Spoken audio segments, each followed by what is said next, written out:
Pro wrestlers इस दुनिया के सबसे ताकतवर एथलीट्स में से एक माने जाते हैं। रेसलर्स दुनिया भर में अपने फैंस का मनोरंजन करने के लिए कई तरह का दर्द सहते हैं, लेकिन कभी कभी किसी मैच में वो कोई ऐसी चोट खाते हैं जिनका उन्हें काफी अफसोस होता है। ऐसी चोट अक्सर ऊंचाई से मूव करते हुए होती है और इसमें किसी तरह का वेपन भी शामिल होता है, जैसे लैडर या एक चेयर। लेकिन कभी कभी ये चोट किसी रेसलिंग मूव के नए अंदाज से लग सकती है, जिसका अंजाम सिर्फ दर्द ही होता है। जुड़िए हमारे साथ, जहां हम WWE रेसलर्स के 10 ऐसे खतरनाक बम्प्स के बारे में बात करेंगे जिसके लिए रेसलर्स को काफी अफसोस होगा।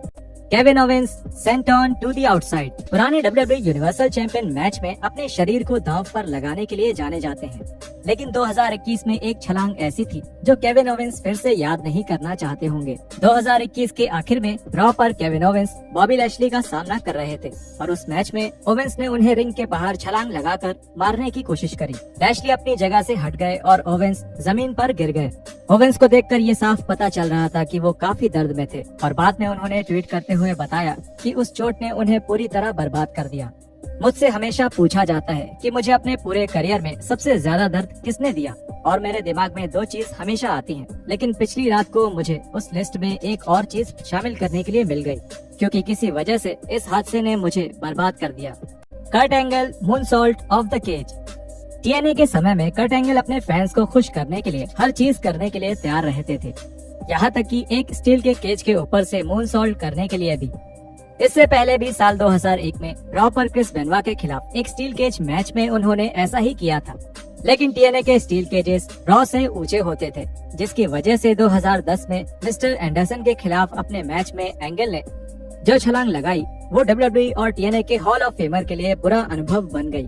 एंगल ने बताया कि वो छलांग इतनी दर्दनाक थी कि उस चोट के कारण उनके पैर के पंजों में आर्थराइटिस हो गया और उन्होंने उस दिन मिस्टर एंडरसन की नाक भी लगभग तोड़ ही दी थी। Cody Rhodes flaming table bump. AEW में कोडी रोड्स का समय काफी मिला जुला रहा। कंपनी में उनके सबसे बदनाम पलों में से एक 2021 में AEW डायनामाइट पर एंड्राडे के साथ उनके मैच में देखने को मिला। ये वो मैच था जिसमें रोड्स ने एक जलते हुए टेबल पर एंड्राडे के ऊपर टॉप रोप से एक इन्वर्टेड सुप्लेक्स से हमला किया था। यहाँ दिक्कत ये हुई थी कि रोड्स पहले अपनी पीठ के बल उस जलती हुई टेबल पर गिरे और एंड्राडे बिल्कुल सही सलामत बच गए। ये मूव बहुत बेवकूफी भरी लग रही थी और ऐसा करने से रोड्स एक योग्य रेसलर नहीं लगते। रोड्स की पीठ का बुरा हाल था और जाहिर तौर पर वो बहुत दर्द में थे। एक कॉमिक बुक के साथ इंटरव्यू के दौरान रोड्स इस स्पॉट के बारे में बात करते हैं और इस स्पॉट को अपना सबसे बेवकूफी भरा काम बताते हैं।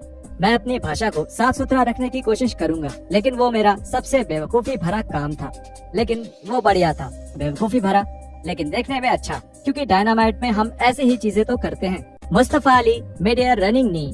2019 के फास्ट लेन इवेंट में एक बेहतरीन WWE टाइटल मैच हुआ, जिसमें उस समय के champion Daniel Bryan, Kevin Owens और मुस्तफा अली शामिल थे। उस मैच के अंत में अली ने बीच वाली रोप से एक जोखिम भरा मूव करने की कोशिश करी, लेकिन उसी बीच ब्रायन ने उनके ऊपर एक खतरनाक दिखने वाली रनिंग नी का इस्तेमाल करके जीत हासिल कर ली।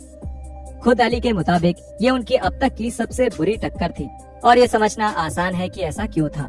ऐसा हो ही नहीं सकता कि इस तरह की टक्कर से किसी को कोई चोट न लगे, और अली का इस हादसे में गंभीर रूप से घायल नहीं होना एक चमत्कार ही था। Seth Rollins fall from hell in a cell. हालांकि 2018 का Roman Reigns versus Braun Strowman के hell in a cell match का अंत काफी निराशाजनक था, लेकिन उस मैच में एक यादगार स्पॉट था जिसमें दो ऐसे लोग शामिल थे जो उस मैच का हिस्सा भी नहीं थे।